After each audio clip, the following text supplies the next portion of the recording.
Story disclaimer. This story is a work of fiction and is intended for entertainment purposes only. The content includes dark themes, horror elements, and fictional depictions of rituals and sacrifices that are purely imaginative and not reflective of any real-life practices or beliefs. Viewer discretion is advised.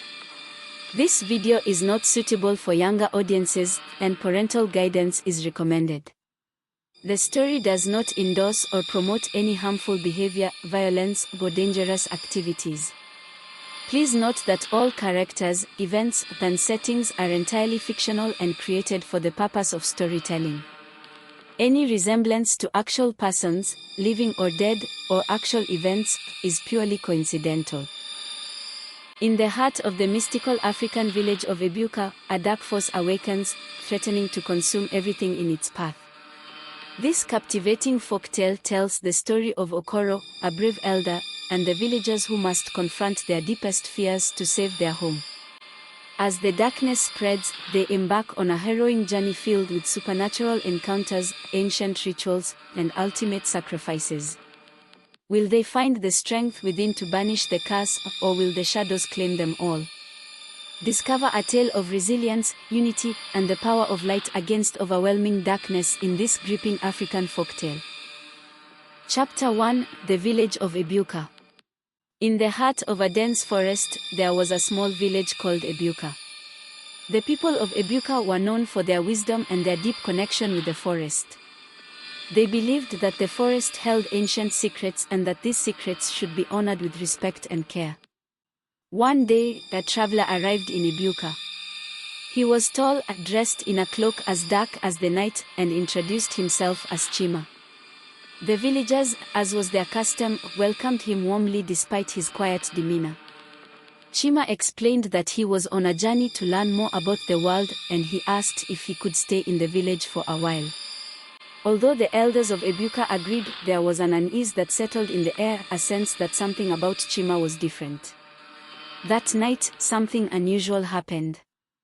The village's sacred tree, a symbol of life and wisdom, began to show signs of illness. Its once vibrant leaves started to wilt. The villagers whispered among themselves, concerned but unsure of the cause. Some began to wonder if Chima's arrival had anything to do with it, but no one dared to voice their suspicions openly. The next day, one of the village children, a girl named Kosi, could not be found. Her mother searched everywhere, but Kosi was nowhere to be seen. The entire village joined the search, combing the forest and calling out her name, but it was as if she had vanished. As the sun set, the villagers returned to Ebuka, tired and worried. Chima, who had stayed in his hut all day, came out and asked what had happened. When they told him about Kosi, he listened carefully but said nothing. That night, another child was discovered missing. This time, it was a boy named Ifani. The villagers were in a state of panic. 2 children missing in 2 days, with no trace of where they had gone. The fear in the village grew, and whispers about Chima began to spread, though no one dared to confront him directly. On the 3rd day, an old woman named Neka, known for her wisdom, returned to the village after being away. She had heard about the missing children and came back quickly, sensing something was wrong. Neka gathered the villagers and told them of a vision she had seen. In her vision, a dark force had entered the village, bringing with it danger and despair. She warned them that the village was in great peril and that they needed to act quickly to protect themselves. The villagers listened to Neka's words with growing concern. She had a reputation for being insightful, and they trusted her judgment. Neka told them that the dark force was somehow connected to the stranger, Chima, and that they must find a way to deal with him before more harm was done. The villagers were anxious, unsure of what to do, but the fear in their hearts was growing stronger. Neka advised the villagers that the only way to uncover the truth about Chima was to perform the ritual of the ancestors. This ceremony was a powerful tradition in the village, meant to reveal truths through the guidance of the spirits of their ancestors. However, it was also known to be a risky ritual that required great respect and courage. Reluctantly, the villagers agreed. That night, under the full moon, they gathered in the clearing by the sacred tree, now showing signs of distress. Neka led the ritual, chanting in an ancient language. As the ritual progressed, the atmosphere grew tense. The wind picked up, swirling around the villagers, and the ground beneath them seemed to tremble. A shadowy figure began to take shape, and the villagers watched in fear as it formed into a towering presence with glowing eyes. The figure spoke, "Who dares to summon me?" Neka, though afraid, stepped forward. "We seek the truth, great ancestor. We ask if the stranger among us is a danger to our village." The figure turned its gaze to Chima, who stood quietly at the edge of the gathering. The villagers held their breath as the shadow moved closer to him. For a moment, everything was still. Then, the figure spoke again, its voice heavy with warning. "The stranger is not what he seems. He brings with him a darkness that will bring harm if he remains." The villagers were struck with fear, but before they could react, the shadow faded away, leaving them alone in the night. The villagers were filled with unease. They now believed that Shima was a threat, but they were unsure how to proceed. Some wanted to demand that he leave the village immediately, while others worried that confronting him would provoke further trouble. Neka urged caution. She suggested that they approach Chima peacefully and asked him to leave the village. If he refused, they would have to consider other options. The next morning, the elders of Ebuka gathered at Shima's hut. They knocked on the door, nervous but determined. When Chima opened the door, he was calm, but there was something unsettling in his gaze. "We believe that it is best for you to leave our village," the head elder said, his voice shaking slightly. "We ask that you go peacefully." Chima smiled, but it was a smile that made the villagers uneasy. "And if I do not wish to leave?" The elders hesitated. "Then we will have no choice but to insist." Chima's smile faded, and his expression grew cold. "You do not understand what you are dealing with." Suddenly, the ground seemed to shift beneath their feet, and the sky darkened as if a storm were approaching. The villagers stepped back, afraid, but Neka remained firm. "We are not afraid," she said, her voice steady. "We stand together, with the spirits of our ancestors to guide us." Chima laughed, a sound that sent chills through the villagers. "The ancestors. They are powerless against what I can bring." As he spoke, the air around him seemed to ripple, and a dark mist began to form at his feet, spreading toward the villagers. Neka called out for them to retreat, and they fled back to the village, their hearts filled with dread. The villagers gathered in the square, shaken by their encounter with Chima. Neka knew that they had little time before the darkness fully engulfed their village. She urged them to prepare for a challenge unlike any they had faced before. But as they spoke, something strange began to happen. One by one, villagers started to disappear. A mother speaking to her son turned around to find him gone. Groups of friends noticed that one of their members had vanished without a trace. Panic spread through Ebuka as people clung to their loved ones, but even that was no protection. The darkness that Shima had unleashed seemed to be claiming them silently and without mercy. Neka realized that they needed to act quickly. She gathered the remaining villagers in the center of the village and began to draw a protective circle using sacred herbs and oils. As she chanted, the villagers held onto each other, fear etched into their faces. But the protective circle wasn't enough. More villagers disappeared, leaving only those who held the deepest faith in Neka's words. The others were simply gone, leaving an eerie silence in their wake. The next morning, the village of Ebuka was eerily quiet. Only a few villagers remained huddled together in Neka's hut, too afraid to venture outside. They whispered among themselves, trying to understand what was happening. But then, the whispers changed. The voices that filled the hut were no longer their own. They were the voices of the missing villagers, calling out from some unseen place. "Help us, save us, we are trapped." The remaining villagers were horrified. The voices grew louder, filling the small space with their desperate pleas. Neka tried to calm them, but even she could feel the pull of the dark magic that had taken hold of the village. Suddenly, the voices became a single, chilling command: "Bring Chima to us." Neka realized that the only way to save the missing villagers was to confront Chima directly. She told the others, but they were terrified. How could they face such a powerful enemy when they had already lost so much? But Neka knew they had no choice. If they didn't act, the entire village would be consumed by the darkness. She gathered the remaining villagers and prepared them for the confrontation that awaited them. Neka led the small group of remaining villagers into the forest. The trees, once vibrant and full of life, now stood twisted and dark, as if the very essence of the forest had been corrupted. As they walked deeper into the woods, the shadows seemed to close in around them, moving and shifting like living creatures. The villagers clung to each other, their eyes darting nervously at every sound.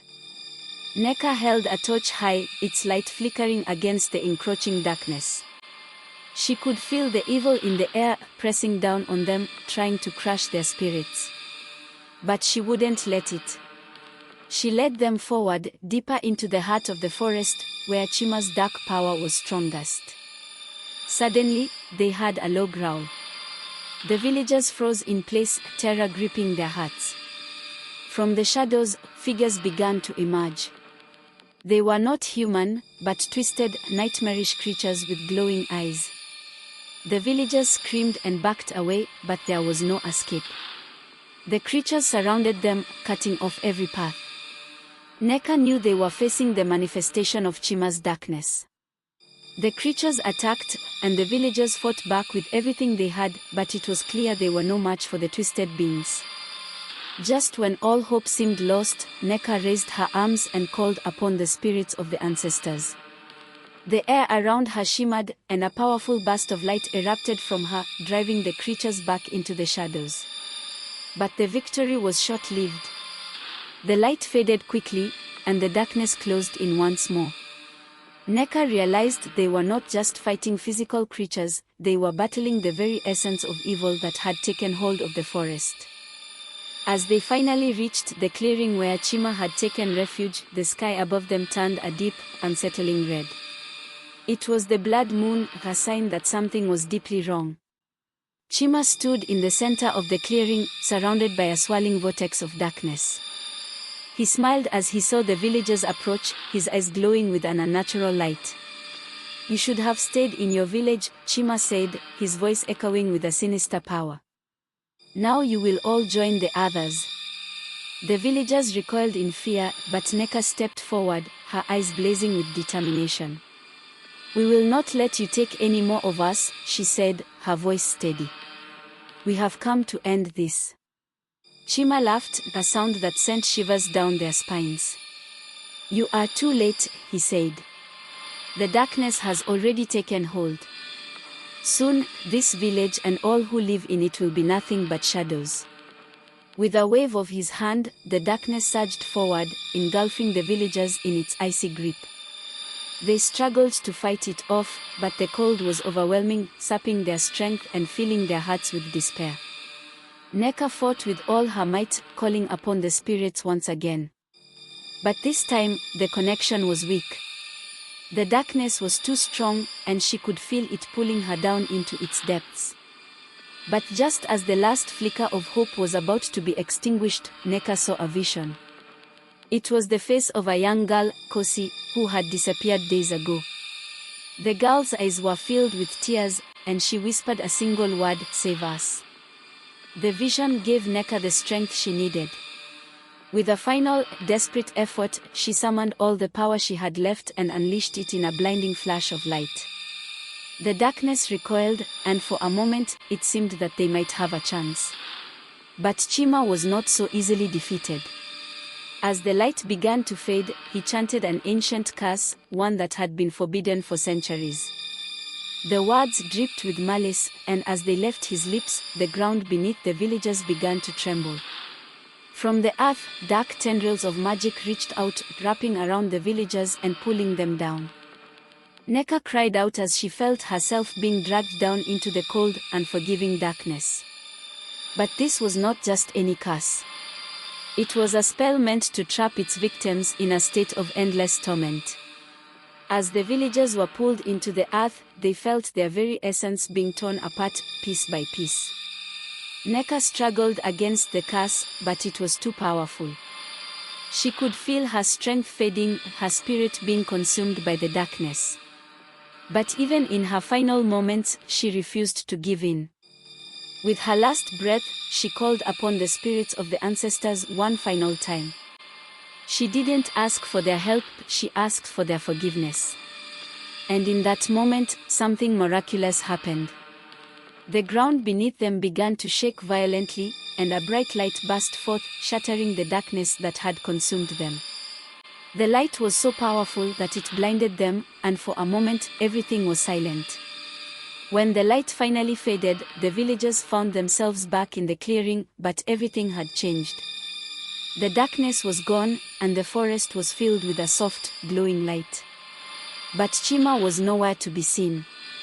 Neka lay on the ground, weak and barely conscious. The villagers rushed to her side, but she was fading fast. With her last ounce of strength, she whispered, "The darkness is gone, but the curse remains." And with that, Neka closed her eyes, and her spirit left her body, leaving the villagers to wonder what dark future awaited them. The remaining villagers were deeply saddened by Neka's death and the mysterious disappearance of Chima. As they gathered to mourn, they noticed something strange about the river that ran through Ebuka. The water, once clear and life-giving, had turned dark and murky. The river had always been the heart of the village. It provided them with fish, water to drink, and a place for rituals. But now it seemed different, as if it held a lingering trace of the darkness that had consumed their village. One brave villager, Obi, decided to investigate. He walked to the riverbank and carefully dipped his hand into the water, but quickly pulled it back in pain. His hand was burned as if by acid, and the water clung to his skin, pulling him toward the depths. He called for help, and the other villagers rushed to pull him back. When they finally managed to free him, his hand was scarred, and his eyes were filled with terror. That night, the villagers heard strange noises coming from the river. It sounded like the cries of the missing villagers, echoing through the night. The sound was unsettling, filling the village with unease. Some of the villagers, driven by fear, wandered into the darkness and were never seen again. The river had become a place of fear, and it was clear that whatever darkness had taken hold of Ebuka was far from over. The villagers were trapped in a nightmare, with no escape in sight. As the days passed, the villagers began to lose hope. But then, something unexpected happened. The children who had disappeared began to return, one by one. At first, it seemed like a miracle. The villagers were overjoyed to see their lost loved ones again. But there was something different. The children were changed. Their eyes were distant, their skin pale, and they spoke in strange, monotone voices. They moved as if they were not fully aware, as if they were being controlled by something unseen. The villagers quickly realized that these were not the same children they had lost. The returned children brought with them a coldness that seemed to spread throughout the village. Animals avoided them, crops withered in their presence, and the once warm atmosphere of the village turned icy and oppressive. One night, as the villagers slept, the returned children gathered in the village square. They stood in a circle, their eyes glowing faintly in the dark. They began to chant in a language that no one could understand, their voices rising in a haunting melody. The villagers awoke to the sound and rushed to the square, only to find the children standing there, staring blankly into the distance. When questioned, the children said nothing, their eyes vacant and emotionless. The villagers were terrified. They realized that the children were no longer their own but vessels for something far darker. And whatever that darkness was, it was growing stronger with each passing day. Desperate to break the curse that had taken hold of their village, the elders decided to consult the ancient texts that had been passed down through generations. The texts spoke of a ritual that could banish evil spirits, but it required a great sacrifice. The elders were hesitant, but they knew they had no choice. The curse was consuming their village, and if they didn't act soon, there would be nothing left. The ritual required the blood of the purest soul in the village, and after much debate, they chose a young girl named Ada, known for her kindness and innocence. Ada was brought to the sacred grove where the ritual would take place. She was calm, even as she understood what was being asked of her. The villagers gathered around, their hearts heavy with sorrow, but also with the hope that this sacrifice would save them all. A young pure white lamb was also available to complete the transposition ritual and hopefully save Ada's life, yet only a few really knew the purpose of the lamb. As the ritual began, the sky darkened, and the air grew thick with tension. The elders chanted the ancient words, their voices trembling with fear. Ada was laid on the altar, her eyes wide but unafraid. Just as the final words were spoken, a bolt of lightning struck the altar. Second after Ada had been replaced by the lamb, Ada screamed frightened as the light engulfed the lamb. But as the light faded, the villagers realized that something had gone horribly wrong. Ada's body lay unconscious next to the altar while the lamb's body, still on the altar, was being consumed by the fire from the lighting. But instead of being released, the darkness around them grew even stronger. The ritual had failed, and the sacrifice had only angered the spirits further. Ada had survived but would remain deaf for the rest of her life. In that moment, the villagers knew that the curse was unstoppable and that they were all doomed. After the failed sacrifice, the village fell into a deep despair. The nights grew longer, and the shadows that once lingered at the edge of the forest now began to creep into the village itself. The villagers could feel eyes watching them from the darkness, cold and calculating, filled with malice. One night, the shadows seemed to come alive. The villagers huddled in their homes, but the shadows seeped through the walls, stretching across the floors like dark, inky tendrils. Those who were touched by the shadows felt an intense cold, as if the warmth had been drained from their bodies. They screamed in terror, but their cries were swallowed by the darkness. As the night wore on, the shadows began to take shape. They formed figures that resembled the lost villagers, but twisted and grotesque. These shadowy figures moved silently through the village, hunting those who had survived. They slipped through doors and windows, their cold touch draining the life from anyone they encountered. By morning, many more villagers had vanished, their homes left empty and cold. The few who remained were left in a state of shock, their minds teetering on the brink of madness. The village was no longer a place of safety, it had become a hunting ground for the darkness that now ruled over Ebuka. With each passing day, the villagers felt the presence of Chima growing stronger. It was as if his spirit, though unseen, still haunted the village, manipulating the shadows that tormented them. The darkness had a purpose, and it was not just to destroy them, it wanted something more. One night, the village elder, Okoro, had a dream. In the dream, he saw Chima standing in the center of the village, his eyes glowing with that same unnatural light. Chima spoke to him, his voice cold and emotionless. "You cannot escape me," Chima said. "Your village is mine, and soon, your souls will be too." When Okoro awoke, he found that his body was covered in deep, painful scratches, as if he had been attacked in his sleep. He knew that Chima's spirit was not just a dream, it was real, and it was growing more powerful by the day. The elder called a meeting and told the remaining villagers of his dream. He warned them that Chima was not just a man, but something far more dangerous, a wraith, a spirit filled with hatred and vengeance. And as long as his curse remained unbroken, Chima's power would only continue to grow.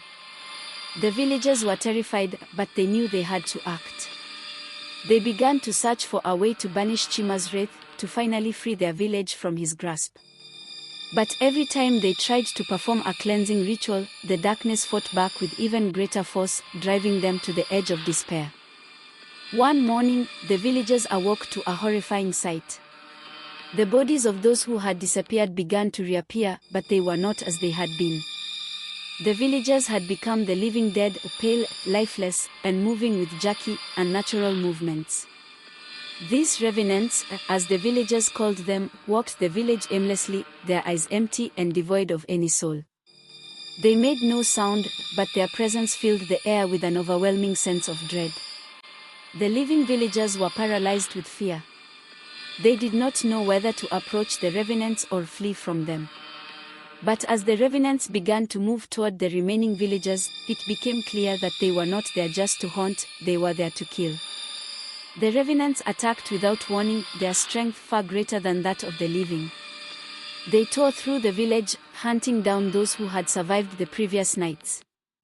The villagers fought back as best they could, but for every revenant they defeated, two more seemed to rise from the shadows. As the village fell into chaos, Okoro realized that the revenants were being controlled by Chima's wraith. He knew that if they could not find a way to break the curse soon, the entire village would be consumed by the living dead. With the village on the brink of destruction, Okoro remembered a legend that had been passed down through generations. It spoke of a forbidden path deep in the forest, a place where the living could communicate with the dead. It was said that this path led to a sacred grove where the spirits of the ancestors could be summoned for help. Desperate and with no other options, Okoro decided to lead a small group of villagers to find the forbidden path. It was a dangerous journey, for the forest was now filled with the same darkness that had consumed their village. But Okoro knew they had to try, or they would all be lost. As they ventured into the forest, the shadows closed in around them, whispering in voices that chilled them to the bone. The path was treacherous, filled with pitfalls and hidden dangers. More than once, they were attacked by creatures of darkness, twisted beings that had once been animals but were now something far more sinister. Okoro and the small group of villagers trudged deeper into the forest, the oppressive darkness pressing in on all sides. The air was thick with the scent of decay, and the whispers of the shadows grew louder, as if mocking them. The path twisted and turned, leading them through a maze of ancient trees whose gnarled branches reached out like skeletal hands. After what felt like an eternity, they finally reached the Grove of Lost Souls. The grove was a circular clearing surrounded by trees that were impossibly tall, their tops lost in the shadows above. The ground was covered in a thin mist that seemed to cling to their feet, and in the center of the grove stood a massive stone altar, covered in strange symbols that pulsed with an eerie light. As they approached the altar, the air grew colder, and they could hear faint whispers coming from all around them. The whispers grew louder, forming words in a language they didn't understand. Okoro stepped forward, his heart pounding in his chest. He knew this was the moment they had been waiting for, the moment when they would call upon the spirits of their ancestors for help. But as he began the ritual, something went terribly wrong. The mist around the altar thickened, swirling into a vortex that began to pull at the villagers with a force they could barely resist. The whispers turned into screams, and the ground beneath them started to shake violently. Okoro realized with horror that they had not summoned their ancestors, they had awakened something far more dangerous. From the mist, ghostly figures began to emerge. They were the souls of those who had been taken by Chima's curse, their faces twisted in agony and rage. They reached out to the villagers with skeletal hands, their eyes burning with an unnatural fire. The villagers tried to flee, but the mist held them in place, pulling them closer to the altar. Okoro struggled against the force, shouting for the others to hold on, but it was no use. One by one, the villagers were dragged into the mist, their screams echoing through the grove. Okoro fought with all his strength, but he could feel the cold hands of the lost souls pulling him down. Just as he was about to be consumed, he remembered the words of an ancient prayer, one that was meant to calm restless spirits. He began to chant the prayer, his voice trembling but determined. To his amazement, the mist began to recede, and the pool of the lost souls weakened. The ghostly figures hesitated, their rage momentarily quelled by the power of the prayer. Okoro continued to chant, and the mist slowly released its grip on the remaining villagers. But the relief was short-lived. As the last of the mist faded, the ground beneath the altar cracked open, revealing a deep, bottomless pit. From the pit, a monstrous figure began to rise, an abomination of twisted flesh and bone, its eyes burning with the same malevolent light as Chima's. This was no spirit of the ancestors. This was the true source of the curse, the dark power that Shima had unleashed. The villagers stared in horror as the creature fully emerged, towering over them with a presence that radiated pure evil. Okoro knew they had made a terrible mistake. They had not come to end the curse, they had come to face the embodiment of it.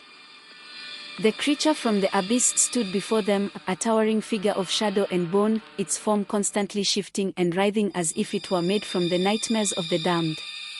Its eyes glowed with an intense, burning hatred, and when it opened its mouth, a deep, guttural growl rumbled through the grove, shaking the very earth beneath their feet. The villagers, now numbering only a handful, were paralyzed with fear. Okoro, trembling, tried to muster the courage to speak, but the words caught in his throat. The creature took a step forward, its massive foot causing the ground to crack and splinter, and with each step, the darkness around it seemed to grow thicker, more suffocating. Desperate, Okoro tried to remember another prayer, another incantation that might save them, but his mind was blank. The creature loomed closer, and the villagers began to panic, some falling to their knees in hopeless surrender. Then, without warning, the creature lunged. It moved with a speed that belied its massive size, its shadowy limbs stretching out to grab the nearest villager. There was a sickening crunch as the creature crushed the man in its grip, his body crumpling like a rag doll. The remaining villagers screamed and scattered, but there was nowhere to run. Okoro watched in horror as the creature began to devour the villager's soul, drawing it into its mouth with a dark, swirling vortex of energy. The man's screams echoed through the grove as his very essence was consumed, leaving behind only a withered husk. The creature turned its gaze toward the others, and Okoro knew they had to act quickly. With no other options, he called out to the ancestors once more, pleading for their intervention. But the grove remained silent, the spirits either unable or unwilling to help.